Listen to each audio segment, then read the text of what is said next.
So, magandang oras po sa inyong lahat, sa lahat po ng nanonood ng video na to.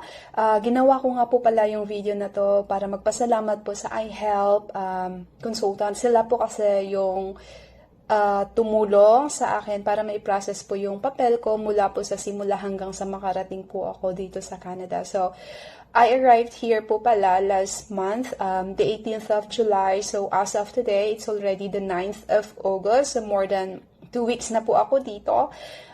Naging busy po ako sa paghanap ng work. So, I am blessed and happy to inform you guys na meron na po akong employer. On process na po yung papel ko to convert it into a working visa.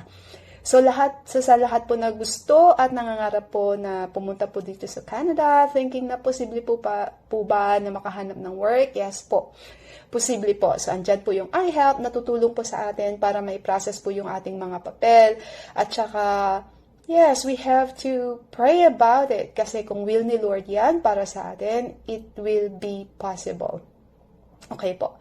Salamat pong muli. Bye po.